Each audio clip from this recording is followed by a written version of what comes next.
Okay, welcome to Trade Hospitality Has a Drink with Claire Bosi, editor of Chef and Restaurant Magazine and instigator behind the petition Seat at the Table. Welcome. Yeah, I have to put it down and just say I'm drinking tea. That's allowed. Well, thank you for having me. Thanks for joining. Yes, so do you just want to give us a bit of an intro about who you are, what you do for the hospitality industry? So I'm Claire Bosi, a former operator in the hospitality industry, but now since 2017, the editor of Chef and Restaurant Magazine, which is a physical printed magazine and also digital magazine.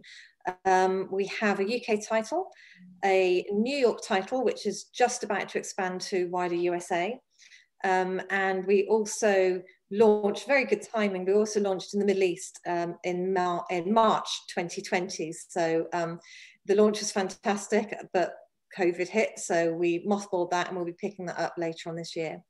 And yes, as you said, I was the person responsible for launching the petition to Parliament for a Minister for Hospitality in October 2020. Great. And I've seen, yes, in the press this week that they're planning to meet and discuss that, which is great news. Yeah, absolutely. So I think it's the first time, I think, in the history of the hospitality industry that we've ever held so much time in Parliament and government, and it was raised again in the House of Lords last Wednesday.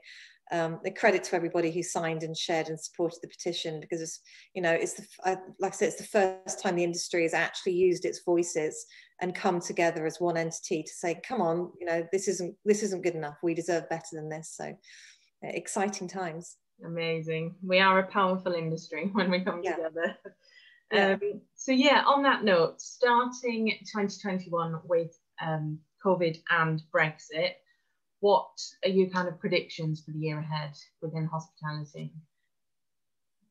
I do predict from the research that we've done with the magazine and just the feeling of the general public out there, once restrictions are lifted and people can go out, there is a massive appetite in the general public. The only thing people want to do at the moment is to go out, go to a restaurant, go to a pub, go for a weekend away in a hotel.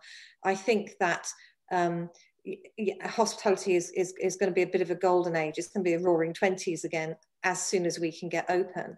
I'm not so certain about overseas travel. I think there'll be a lot of domestic holidays this year, especially if Grant Shapps has got anything to do with it. My concern with Brexit, apart from the obvious supplier and fisheries concerns with, you know, our fishermen no longer being able to export to the EU, that's one area. But my other concern with them is that whilst for the last 12 months we've been totally preoccupied with COVID, Brexit happened. You know, we had the deal, we've left the EU, but where that leaves us for the longer term is that, you know, I ran this test past a few people that I know in the industry last week. I said, think of your favorite restaurant, think of your own business, you know, think of places that you've worked at. Now remove all of the EU workers from those establishments, and what are you left with? Not a great number of people. And of course now, thanks to the government again, there's a minimum wage restriction of 25,000, I think it is now, to get somebody in from the EU. Plus you have to have applied for the licenses and become a sponsor. So there's additional cost in actually bringing somebody over from the EU. So we're faced with a future of no longer being able to support our operators by having a workforce coming from the EU. So we must be in a position to attract, encourage and keep UK-based workforce. And that's something that I think may suddenly alarm people in 12, 18 months time, when COVID has gone, when hospitality is booming, and when you need to recruit more staff, is that they can't come over. So my predictions in terms of desire and business, people will be very busy, people want to go out, but I think the longer term picture is we're going to struggle to find the people to fill all the job roles that we're going to have and create post-pandemic. Yeah. And yeah, so we're facing these uncertain times. What kind of conversations are you having with your industry peers? You're obviously pretty connected within the industry. Yeah. So the conversations that I'm having are everybody's resigned, obviously, to this lockdown at the moment, and the feeling is one of hopefulness, because we all anticipate this will be the last time that we're locked down in this sense. So everybody's quite patient to sit and wait. I mean, there are concerns because, you know, businesses are still having to pay some contribution towards their furloughed staff. Cash is running out for many of them. And unless we get some kind of roadmap shortly and just some confidence that of a rough idea of when and how businesses can reopen, people are going to struggle. Quite a few people have used the time very creatively.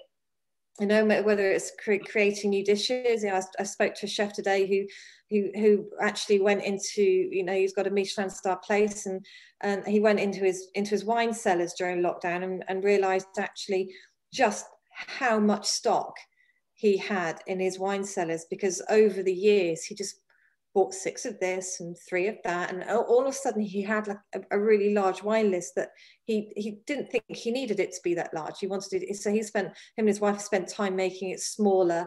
You know, they realized there's a lot of cash held up in their cellars, so they're streamlining everything. So I think, you know, the guys and girls up there, they're keeping busy, and they're keeping hopeful and positive, and having faith that this will be the last time that the industry is put in this position again. Here's hoping. But yeah, I think we're heading that way, aren't we? And in terms of trends, what kind of trends do you expect to see within the industry over the next year? Well, I think the obvious ones are domestic tourism. You know, a lot of people going out. I think it's going to be quite a joyous time when we can open. The trends will be celebration. It'll be families and friends coming together for the first time in almost a year. You know, I haven't hugged my best friend since March last year. And when you actually kind of think about the psychology of what that does to people, it's unpleasant. So I think the trend is going to be celebration of life and family and friendships. Sounds good. Yeah, we can't wait to get to that stage. Yeah. So yeah, we're in our 3rd lockdown. We've had a bit of practice. What have you been cooking during this lockdown? What have you been up to? Have you picked up any banana bread recipes? Oh no. Well, I have to say, in the first lockdown, when it became apparent that there was going to be the very first lockdown, so right at the very beginning of March, my brother, who works at the BBC actually, has got a teenage son, my nephew, who's boy 16 now, who's 15 at the time, and they live in a quite small house in Wimbledon. And I was like, come on guys, you don't want to spend lockdown in Wimbledon, so you know, I've got plenty of room at my house, come and stay with me during lockdown, thinking, as we all did with the first lockdown, 3 weeks. Anyway, 16 weeks later, oh, no. they're all still with me. And my brother is, we used to call him Winnie the Pooh when he was younger, or Eeyore, sorry, when he was younger, because he was always very serious chap. And he works really, really hard. And the only thing that makes him really happy is cooking. So he was like, oh, I'll do all of the cooking, and I've got this great recipe and that great recipe. And it sounds really ungrateful, but he's not the best of cooks. So I had 16 weeks. I had 16 weeks of his creations, which is something. But in terms of what I've been cooking, I think because I spend so much time in ordinary times in kitchens, I fall into that bracket that a lot of chefs and restaurateurs do. I don't really cook at home that much. So yeah, I haven't been whipping up banana bread or anything like that. I'm yeah, baked potatoes and soup mostly is what I've been living on. It's the weather for it just now. I hope your brother doesn't watch this back. No, so do I. And I don't know if you try and avoid them like we all do just now, but Bojo's briefings, what's your go-to tipple whilst you're watching them? Okay, so yeah, Bojo's briefings and Hancock's half hour. So the big Boris briefings, the ones where he locks us down, it's usually a Chase gin and tonic. Hancock's half hour, it's normally a cup of tea.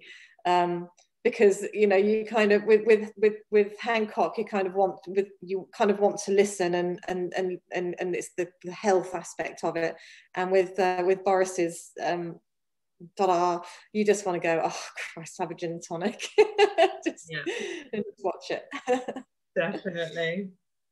And where is first on your list to fly to as soon as restrictions are lifted?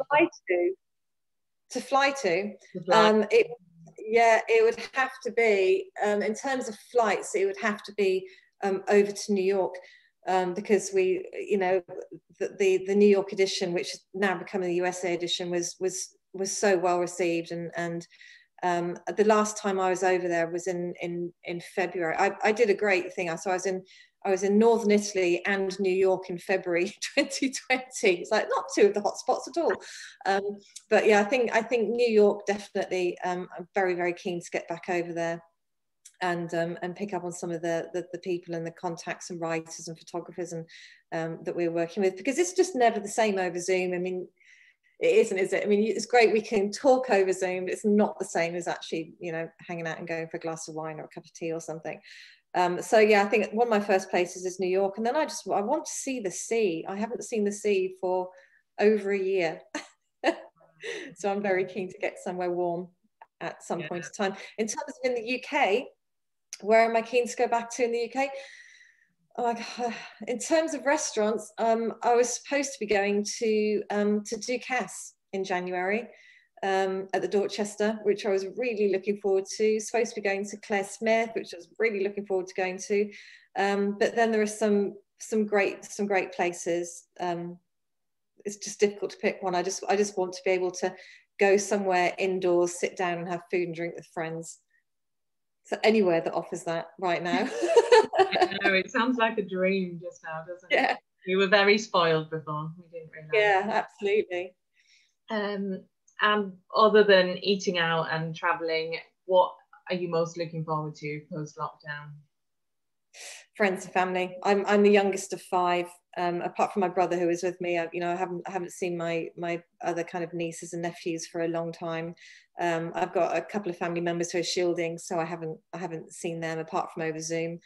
We all kind of had our little Zoom Christmases, and it's just not the same. We've missed so much. We've missed a whole year of everything, really, is what it's going to be at the end of the day. So I'm really looking forward to just catching up with everybody. Yeah, absolutely. Hopefully not too long now. It seems to be turning a corner. And final question, have you picked up any hobbies that you think will stick around during lockdown? So I don't know if it's a hobby or a coping mechanism. So I've always been a runner. So I run every day. Well, I run six out of 7 days a week, because I'm lucky that I can from here, and I also can where I am in London as well. But when lockdown hit, I find that when I'm running, it's fantastic for creativity, and it's fantastic for problem solving, and it is only when I'm running that I can get these things straight in my head. But I used to do 5 kilometers a day. And then I moved it to 10 kilometers a day, and now I'm at 15. So I've literally turned into Forrest Gump. So if lockdown doesn't end soon, it's good. But I'm not, I'm not in the car and I'm not commuting anywhere. And I always used to find that commute would have been the time that you sit and think about everything. So I get up in the morning and go for my run, and in my head that's my commute. But that's definitely something that will stay around for a long time, is that I just find that in all of the projects, the competitions, the content, Even the petition for minister, I mean, I ran, you know, all the time thinking, should I do this? Should I do this? Is it the right thing to do? Will it get the support? Will it get the results? And that was all done whilst I was running. And often if I'm writing copy at the computer and I just get stuck, the only thing I can do to go and get it straight in my head is to go out for a run. So yeah, I'm not sure it's a hobby, but it's definitely been oh, my dog is barking. It's definitely been a good coping mechanism, and but also quite inspiring as well. And I said I'm just lucky to be out in the fresh air, so that will stay around. But I was full of good intentions of doing a bit of DIY, sorting out my wardrobe, you know, all that kind of, write a book. Didn't do any of it. Just ran and worked. That was it. That's amazing. It's great to see. I think there's been a shift in people's habits, and a lot more people are getting out and running, which is brilliant for kind of your brain. I can't emphasize enough how it is so good when you first start. I mean, I've been doing it for years and years and years, but when you first start running, it's like, oh, I hate this. I hate every minute of it. I don't want to. You only feel good when you've finished. You go, oh, it wasn't so bad. But I can't emphasize enough how it has really, really helped me, and therefore helped the magazine and Chef Publishing throughout the whole of lockdown. And it's just keeps everything in perspective, and has the added benefit of keeping your body healthy as well. But for creative thinking and for ideas, headphones on, music on, off into the forest, and you know, and in all weather. If it's throwing it down with rain, I go. If it's snowing, I go. If it's 30 degrees, I go. But I can't emphasize enough. I did a thing with some of the apprentices from Nestle Top Door competition. They're asking me advice, and I was just like, I'm convinced it's one of the best things that you can do for your career, is to get out and do something like that. So yeah, it's great. It's very expensive though. Yeah, maybe we won't aim for the 15k a day. Great. So on that note, any other advice for whether operators, employees for the industry? Stay strong and stay firm is the best advice. We're nearly at the end of this, and I know, as you know, how hideous it's been for operators. And in the very first lockdown, in the first few weeks, my phone was just ringing with business people and owners and chefs, just going, Claire, what is going on? What am I going to do? How do you operate hospitality when it's shut? You know how, and so, you know, it's been good to see the industry. You know, it's never lost its sense of humor. The camaraderie is still been there. You know, I've seen, you know, peers talking to peers over social media, and everybody's checking in with everybody else to see that they're all okay. And again, that's bolstered by guys like yourself. And so yeah, the only advice really now is stay strong, stay firm. We're nearing the end of it. We'll have to see what we've got to pick up at the end of it. There'll be problems to be solved, but first of all, we need to get the tills ringing, and get some money back into the industry. Yeah, definitely. And I think, as you mentioned earlier, the roaring 20s, I don't think it'll be too hard to get going again. Yeah, I just think, like I said, you know, there's going to be so much celebration. Everybody has missed somebody during lockdown, and we all just can't. And you know, it's quite extraordinary. We think that in February 2020, you and I could confidently say, let's go grab a coffee. Do you fancy a bite for lunch? Where should we go for supper tonight? Should we book a table? Should we go for a pizza after the cinema? And we could just say those, because we've always just been able to say those. And for the last 12 months, that's completely been removed from our vocabulary. You know, we couldn't do that except for a couple of months in the summer. And also with people being stuck at home because they've been furloughed. I mean, I've realized that I've got really more stuff than I need. So I'm not interested in buying stuff anymore. I don't need that extra pair of shoes or a new sofa or anything like that. But what I have missed is experiences. and I've missed seeing friends, family, going out for meals, going out for drinks, going out to parties or events. And I think that the general public have realised that too, that actually, you know, we don't need stuff, because you can't take stuff with you when you die. You need experiences, and hospitality is a huge part, or is the part of experiences. You know, we need hospitality to reopen, and we need the arts to reopen, and theatres and concert halls and places like that to just give us all some fun and some good times, and make those memories that up until 2020 we've been allowed to make. Definitely. No, fun is definitely on the agenda, isn't it? Yeah. Amazing. Well, thank you so much for joining us today, Claire. You're really nice to speak to you. And we hope you warm up in your house. Yeah. So if you don't hear from me soon, it's because I've frozen into a block of ice. Yes. It's really lovely. Thank you so much, and good luck to all you guys. And you know, it will come back. We've just got to get there first. Yeah, absolutely. Amazing. Thanks so much. You're very welcome. Take care. Bye. Bye.